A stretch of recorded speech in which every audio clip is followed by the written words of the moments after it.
Hi guys welcome back after so long time. म चाहिँ आज एउटा नयाँ भिडियो सिरिज लिएर आएको छु NestJS Nuggets। यसमा चाहिँ हामी के भन्छ भन्दा अलिकति डिप डाइभ गर्छौँ हाम्रो ब्याकएन्ड अनि त्यसपछि यो नेस्टको इन्साइटहरूमा अनि यसको इन्टरनल जे जति कुराहरू छन् तिनीहरूमा चाहिँ हामी इनडेप्थमा चाहिँ जान्छौँ अनि त्यसपछि तिनीहरूको चाहिँ with proper illustration proper example सहित चाहिँ म इलिस्ट्रेट गर्न ट्राई गर्छु। So let's start.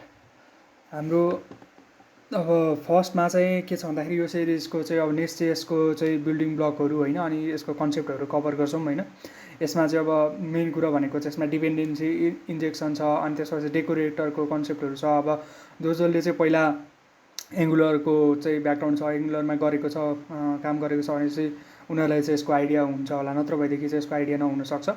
अनि अर्को भनेको चाहिँ अब नेस्टजेएस को स्टार्ट गर्नलाई चाहिँ के बेसिक कुराहरू के चाहिन्छ, यसमा फन्डामेन्टल कुराहरू के छ, किन चाहिँ नेस्टजेएस गर्नु पऱ्यो होइन। अनि यसका कुराहरू भनेको यसको चाहिँ हामी एक्सप्लोर गर्छौँ, यसको चाहिँ मोडुल्सहरू, कन्ट्रोलरहरू अनि प्रोभाइडरहरू अनि सिएलआईहरू के कस्तो छ भन्ने कुराहरू एक्सप्लोर गर्छौँ।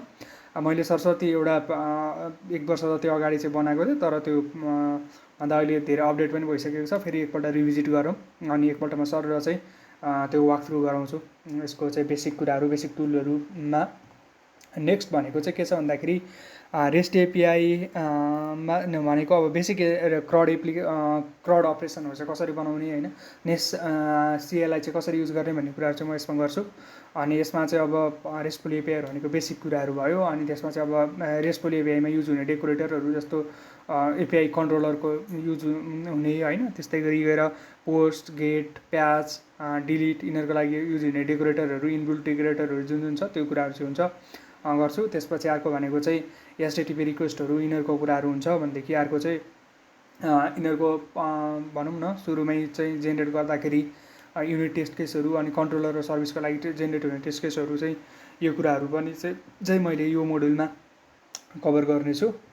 त्यस्तै गरी हाम्रो अब डिपेन्डेन्सी इन्जेक्सन र यसको स्कोपहरू होइन, यसमा चाहिँ कसरी चाहिँ हामीले यो डिपेन्डेन्सी इन्जेक्सनको चाहिँ यो फ्लेक्सिबल आर्किटेक्चर चाहिँ मजाले त्योबाट चाहिँ फाइदा लिन सक्छौँ होइन, त्यो कुराहरू चाहिँ यसमा हुन्छ भनेदेखि यसको प्रोभाइडरहरूको कुराहरू, प्रोभाइडर भनेको के हो होइन, कसरी चाहिँ हामीले डिफ्रेन्ट टाइप अफ प्रोभाइडरहरू युज गर्न सकिन्छ भन्ने कुरा चाहिँ यो मोडुलमा म कभर गर्नेछु। त्यसपछि भनेको मिडलवेयर म्याजिक भन्ने छ। यसमा चाहिँ अब कस्टम मिडलवेयरहरू कसरी बनाउने, कस्टम गार्डहरू कसरी गर्ने, कसरी चाहिँ एपिआईहरूलाई प्रोटेक्ट गर्ने, कसरी चाहिँ अब त्यो पर्मिसनको कुराहरू युज गर्ने होइन। अनि यो कस्टम यो डेकोरेटरहरू अथवा चाहिँ अथ गार्डहरू चाहिँ कसरी बनाएर युज गर्न सकिन्छ भन्ने कुराहरू चाहिँ म यो मोडुलमा चाहिँ कभर गर्नेछु। त्यस्तै गरी अर्को भनेको चाहिँ अब हामीले यति सबै कुरा गरिसकेपछि के हुन्छ भन्दाखेरि हामीले अब डेटाबेसमा त सेभ गर्नु पऱ्यो कतै न कतै। यसमा चाहिँ म TypeORM इन्टिग्रेट गर्छु। TypeORM इन्टिग्रेट गर्दाखेरि चाहिँ हाम्रो पोस्ट केस धेरै जस्तो एप्लिकेसनहरूमा चाहिँ पोस्ट केस युज भइरहेको हुन्छ, त्यो हुनाले चाहिँ म पोस्ट केस युज गर्छु। अनि पोस्ट केस युज गरेर डेटाबेस कनेक्ट गरिसकेपछि चाहिँ कसरी पर्सिस्टेन्स गर्ने, कसरी चाहिँ क्वेरीहरू चलाउने होइन, अनि यो रिपोजिटरीहरू कसरी सेट गर्ने, इन्टिटीहरू कसरी बनाउने, अनि यसमा हुने माइग्रेसनहरू, सिडहरू होइन, अनि अर्को अब TypeORMकै अर्को चाहिँ सिङ्क भन्ने फिचर छ, त्यसलाई चाहिँ कसरी युज गर्ने भन्ने कुराहरू पनि म सबै चाहिँ यो मोडलमा कभर गर्छु। जे होस् यसमा चाहिँ डेटाबेस सेटअपदेखि लिएर क्वेरीहरू रन गर्ने, त्यसपछि गएर क्वेरी बिल्डरहरू कसरी चलाउने, र क्वेरीहरू कसरी अपडेट गर्ने भन्ने कुराहरू पनि यसैमा हुन्छ। अब यो पनि भेगै छ, यो कुरालाई पनि म नेक्स्टकै सिरिजमा चाहिँ कभर गर्नेछु। त्यस्तै गरी अर्को भनेको चाहिँ हामीले रेस्टको कुरा गऱ्यौँ, बेसिक सेटअप गऱ्यौँ भनेदेखि अर्को कुरा भनेको चाहिँ अब GraphQL होइन, कसरी चाहिँ अब अहिले चाहिँ धेरै GraphQLहरू बनाइरहेको छ। अनि GraphQL चाहिँ कसरी बनाउन सकिन्छ, कोड फर्स्ट एप्रोचबाट कसरी बनाउन सकिन्छ, स्किमा फर्स्ट एप्रोचबाट कसरी बनाउन सकिन्छ होइन। त्यसमा चाहिँ अब क्वेरी भनेको के हो, म्युटेसन भनेको के हो, त्यसै गरी अहिले नयाँ कुरा सब्सक्रिप्सन आएको छ, सब्सक्रिप्सन कसरी इम्प्लिमेन्ट गर्ने होइन, यो सबै कुरा चाहिँ म के गर्छु भने GraphQL मोडुलमा चाहिँ यो कुराहरू सबै कभर गर्नेछु है।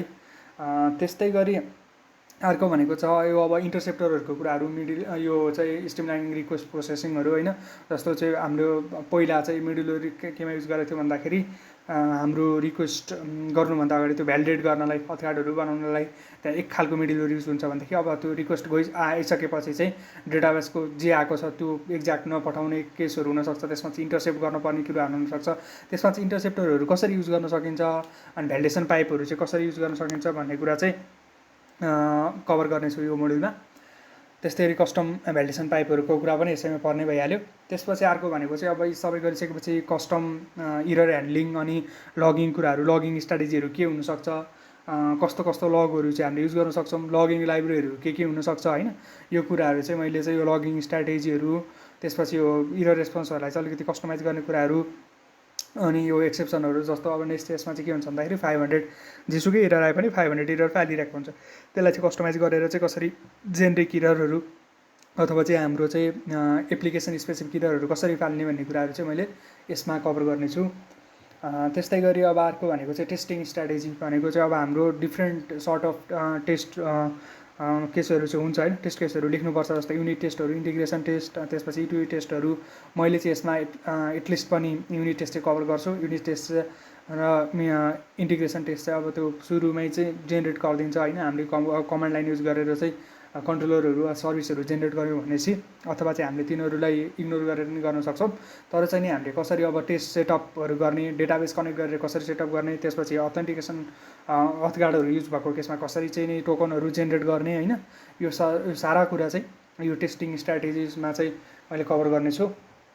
त्यस्तै गरी अर्को भनेको चाहिँ अब हामीले एप्लिकेसन बनाइसकेपछि चाहिँ के भनेको नेक्स्ट चाहिँ के हो भन्दाखेरि हामीले डिप्लोय गर्नु पऱ्यो कतै न कतै। अब यसलाई डिप्लोय गर्दाखेरि चाहिँ डिफ्रेन्ट टुलहरू जस्तो PM2 युज गरेर कसरी डिप्लोय गर्न सकिन्छ, CI/CDहरू कसरी सेटअप गर्ने होइन।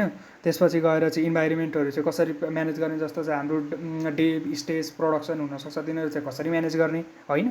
यो लगायतका कुराहरू चाहिँ मैले यो डिप्लोयमेन्ट स्ट्राटेजी, यो CI/CD फर नेस्टजेएस यो कसरी डिप्लोय गर्ने भन्ने कुरा गर्छु। यस्तै गरी डिप्लोय गर्दाखेरि चाहिँ अब यसलाई डकराइज गर्ने कि अथवा चाहिँ यत्तिकै डिप्लोय गर्ने भन्ने कुरा पनि म डकराइजको नि डकरको लागि चाहिँ छुट्टै सिरिज ल्याउने प्लान छ। तैपनि यसको लागि बेसिक कुराहरू चाहिँ म कभर गरिदिन्छु। अनि यो सँगसँगै अरू कुराहरू बोनसमा चाहिँ मेरो प्लान के छ भन्दाखेरि जस्तो सोसल मिडिया इन्टिग्रेसनहरू, जस्तो चाहिँ Facebook integration, Twitter integration, Google integration होइन। अनि त्यसपछि भनेको चाहिँ अब जस्तो हामीले एपिआई बनाइसकेपछि यसमा चाहिँ यो ओपन एपिआई स्ट्यान्डर्ड अनुसार कसरी चाहिँ बनाउने होइन, कसरी चाहिँ यो स्वागरहरू जेनेरेट गर्ने भन्ने कुरा। त्यसपछि गएर हाम्रो कुनै पनि एप्लिकेसनमा चाहिँ फाइलहरू अपलोड गर्नु पर्ला, फाइल अपलोड कसरी गर्ने, मेल इन्टिग्रेसनहरू कसरी गर्ने भन्ने कुराहरू चाहिँ तिनीहरू चाहिँ मैले बोनसमा चाहिँ राखिदिन्छु। भनेको यति कभर भइसकेपछि चाहिँ कुनै पनि ब्याकएन्ड फ्रेमवर्कमा चाहिँ भनौँ न कुनै पनि ब्याकएन्ड फ्रेमवर्क किन युज गर्ने, त्यसपछि त्यसमा के कुराहरू छन्, त्यसको निटिग्रिटी कुराहरू, इनडेप्थको कुराहरू होइन, त्यसको इन्टरनल इम्प्लिमेन्टेसनहरू, त्यसको कस्टम इम्प्लिमेन्टेसनहरू, त्यसमा चाहिँ प्लगइन कसरी गर्ने भन्ने कुराहरू चाहिँ मैले एकदमै प्रोपरली चाहिँ यो सिरिजमा चाहिँ कभर गर्ने प्लान छ। Let's see how it goes. अनि अब गाइजहरूलाई अब यो बाहेक पनि अरू केही छ भनेदेखि चाहिँ please let me know, please comment in the comment section, reach out to me. मेरो यो यसको गिटहब रिपोहरू पनि म सबै यहाँ एट्याच गरिदिन्छु। त्यसपछि डे वाइज अथवा चाहिँ हाम्रो इच पार्ट वाइज चाहिँ मैले कमिटहरू चाहिँ पुस्ट गर्छु अनि त्यो पब्लिकै हुन्छ होइन। अनि त्योसँगै हामी लेट्स बी इन टच अनि त्यसपछि let's produce awesome content. Okay guys, see you on next video, bye by.